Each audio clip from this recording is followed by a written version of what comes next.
As of June 2025, CapCut mobile users face a significant limitation that affects their editing workflow. The app still lacks a direct select all button, which means users cannot simply tap one button to select all their clips at once. This means you must tap each clip individually to select them, which becomes tedious when working with multiple clips. This limitation particularly affects batch editing operations, making it difficult to move multiple clips, delete several clips at once, or apply effects to all clips simultaneously. This limitation is especially frustrating for users working on larger projects with many clips. However, there is hope, as many users are actively requesting this feature and anticipating that future CapCut updates will include a proper Select All function.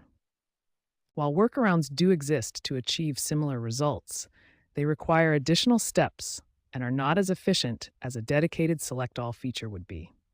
Since CapCut Mobile doesn't have a direct Select All feature, we need to use workarounds for batch editing. Here are two practical methods that can help you manage multiple clips efficiently. The first method is export and re-import. This approach involves editing your clips individually first, then combining them into a single manageable clip. Step 1. Edit your clips individually. Trim them, split them, and add any effects you need. This gives you full control over each clip before combining them. Step 2. Export your entire project as a single video file. Use your preferred quality settings and format. Step 3. Create a new project and import your exported video. Now you have all your previously separate clips combined into one manageable clip that you can work with as a single unit. The second method is combining clips.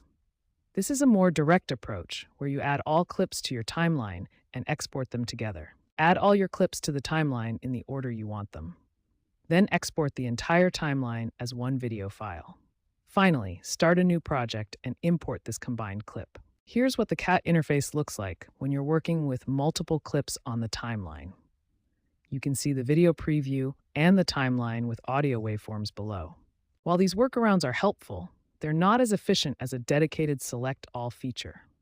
The good news is that many users are requesting this functionality, and CapCut may add it in future updates. These workarounds can help you manage multiple clips more effectively until CapCut introduces a proper Select All feature. Try both methods to see which works better for your editing workflow.